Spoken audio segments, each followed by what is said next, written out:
신약성경 데살로니가전서 1장 1절에서 10절입니다. 데살로니가 교회는 바울이 2차 전도 여행 때 3주간을 머무르면서 개척한 교회입니다. 그가 잠깐 동안 머물 수밖에 없었던 이유는 유대인에 의한 극심한 핍박 때문이었습니다. 데살로니가는 마게도니아의 수도로서 정치문화 사업의 중심지입니다. 알렉산더 대왕의 후계자 중 한 사람인 카산더가 이 도시를 만들고 그 아내의 이름을 따서 지은 것이 바로 데살로니카였습니다.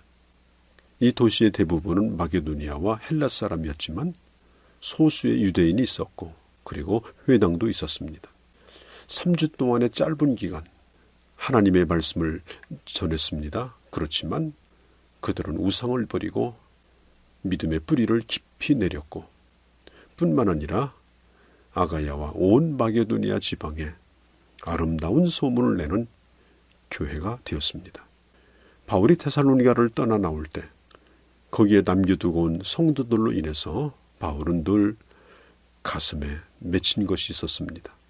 교회가 계속 존재할 것인가? 저들이 저 핍박을 이겨낼 수 있을 것인가? 갓 태어난 아기를 내던져 놓고 도망 나온 어머니의 심정이었습니다. 바울은 늘 그들을 생각하며 기도했습니다. 처음에는 걱정으로 기도했고 안타까움으로 기도했는데 점점 들려오는 아름다운 소식으로 인해서 바울의 기도는 감사의 기도로 바뀌어버리고 말았습니다. 그는 이렇게 기도했습니다.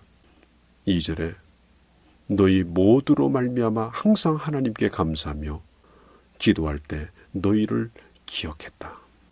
바울은 먼저 편지를 쓰면서 칭찬과 감사와 축복으로 시작합니다.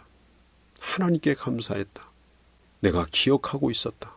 기억하고 있는 사람만이 감사할 수 있습니다. 받은 은혜가 아무리 커도 기억력이 없는 사람은 처음 일을 겪는 듯이 또 원망하고 또 불안해합니다. 그러나 기억하는 사람은 은혜 위에 은혜를 하나하나 쌓아가며 감사가 넘치게 되어집니다. 하나님께서 이스라엘 백성들에게 두 가지를 기억하라고 했죠. 애굽에서 나오게 하신 구원의 은혜를 기억하라. 광야에서 너희를 어떻게 먹이고 입혔는지 하나님의 인도와 보호하심을 기억하라. 그리고 가나안 땅에 들어가서 하나님의 백성답게 살라. 그것을 본받지 말라. 사도 바울은 고백하며 또 칭찬하며 축복하면서 오늘 이 편지를 기록하고 있는 것입니다. 그래서 데살로니가서의 내용은 데살로니가 성도들의 그 아름다운 신앙을 다시 한번 점검하고 격려해주는 의미가 있었고 또 한 가지는 데살로니가 성도들이 엄청난 핍박을 받았기 때문에 그들에게는 내일이 없었습니다. 하루하루 생존하는 것만도 감사합니다. 그래서 자연히 그들에게 생긴 신앙이 바로 종말 신앙이었습니다. 자, 종말 신앙은 매우 중요한 것이죠. 우리 신앙의 뿌리와 같은 것입니다. 그런데 이것이 지나치면 내일 주님 오실 터이니 오늘 먹고 놀자, 일도 하지 말자. 잘못하면 현실 높이가 되어지고 숙명론에 빠질 수가 있습니다. 데살로니가 성도들 가운데 이런 염려스러운 움직임이 있었던 것을 바울이 감지하고 바른 종말 신앙을 가르쳐주기 위해서 데살로니가서를 기록한 것입니다. 오늘 성경은 이렇게 말하죠. 데살로니가 인해 교회에 편지하노니. 데살로니가에 있는 데살로니가의 지역이라는 곳에 있는 교회가 아니라 데살로니가 인해 교회라고 분명히 밝히고 있습니다. 교회는 건물이 그 교회를 규정하는 것이 아닙니다. 무슨 동에 몇 번지의 교회가 있다고 하는 것이 그 교회를 증명하는 것이 아닙니다.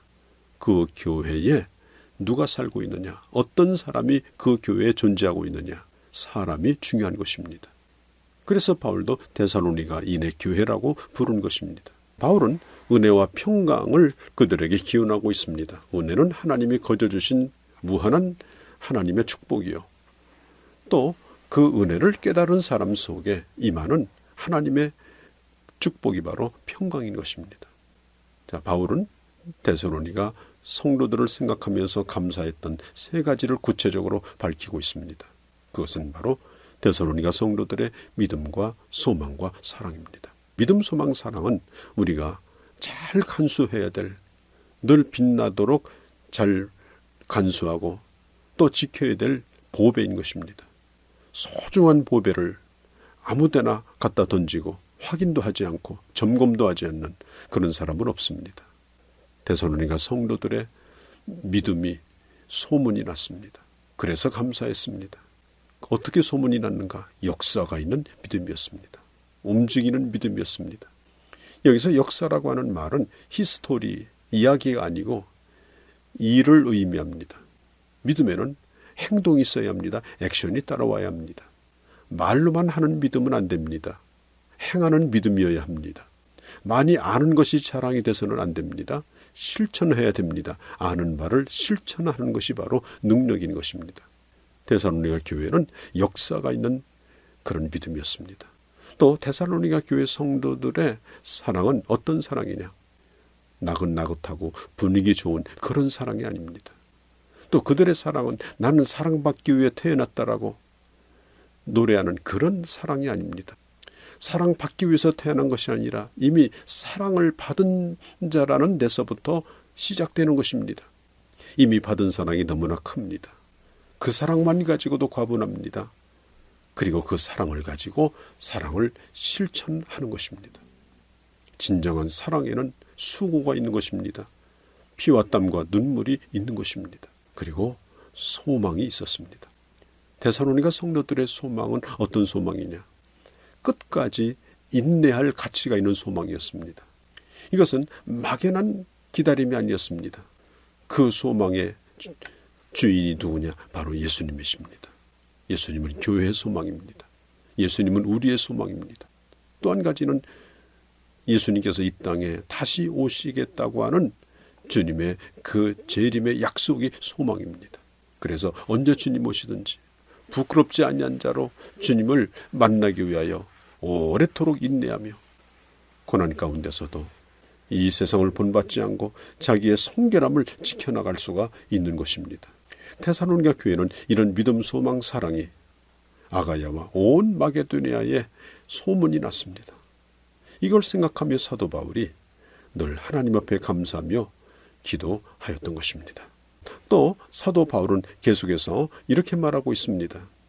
하나님 아버지 앞에서 끊임없이 기억하미니 또 기억하고 있는 것이 있었습니다. 4절에 보면 너희의 택함을 아노라. 바울은 이방인이었던 그들이 하나님의 택하심을 받았다는 사실을 바울은 확신하고 있었습니다. 왜냐? 그들의 믿음과 소망과 사랑을 보았을 때 하나님이 저분을 택했다. 저 사람은 하나님이 택한 자라고 생각할 때 그 사람 하나하나가 얼마나 소중하게 보입니까? 또 5절에 보면 복음이 말로만 미친 것이 아니었다라고 말하죠. 바울이 전하는 복음은 말로만 된 것이 아니라 능력과 성령과 확신으로 그들 하나하나에게 임하게 된 것입니다. 여기 이르렀다라고 하는 말은 분명하게 전달된 것입니다. 편지를 보내면 이 편지가 받는 사람에게 정확히 전달되는 것처럼 말씀이 땅에 떨어지지 아니하고 말씀이 성령과 함께할 때 그 말씀이 성령의 작용으로 말미암아 복음이 되어지고 그 다음에 복음을 받은 사람 속에 확신으로 임하게 되어지고 그리고 그 복음이 그에게 구원이 되어지는 것입니다. 바로 데살로니가에는 그런 복음의 역사가 있었습니다. 또 성경은 말하죠. 어떤 사람이 되었는지 아는 바라. 하나님의 말씀을 전하는 자는 전인격 어떤 사람인지 그것이 중요합니다. 말씀을 전한다고 그 말씀이 똑같이 능력 있는 것이 아니죠. 말씀을 전하는 그 사람이 중요한 것입니다. 말씀을 전하는 사람의 전인격을 가지고 말씀을 전하는 것이죠. 그 사람의 삶을 걸고 전하는 겁니다. 그래서 삶과 복음이 잘 조화를 이룰 때 그 메시지가 그 전도가 열매를 맺게 되는 것입니다. 6절에 보면 우리와 주를 본받은 자가 되었다라고 말하죠. 데살로니가 성도들은 사도 바울과 그리고 예수 그리스도를 본받은 자가 되었습니다. 여러분 신앙생활이라고 하는 건 추상적인 것이 아닙니다. 추상명사가 아닙니다. 뜬구름 잡는 얘기가 아닙니다. 분명한 모델이 있는 겁니다. 그 모델이 뭐냐? 복음 전하는 자가 모델입니다. 그리고 예수 그리스도가 모델입니다. 그것을 본받아서 예수 믿는 생활을 하는 것이죠. 고린도전서 11장 1절에 보면 내가 그리스도를 본받은 자 된 것 같이 너희는 나를 본받은 자가 되라고 말했습니다. 전도자는 누굽니까? 보여지는 복음입니다. 복음이 보여져야 합니다. 보여져야 그 복음을 받는 것입니다. 말씀을 받아라고 말하죠. 말씀을 받았을 때 핍박이 옵니다. 고난이 옵니다. 그러나 그 말씀이 소중하기 때문에 그걸 넉넉히 견딥니다. 1절에 보면 본받은 자가 되었습니다. 데살로니가 성도들은 자신들이 그리스도를 본받고 또 다른 사람들에게 본이 되었습니다. 마게도니아와 아가야에 있는 모든 사람에게 본이 되었습니다.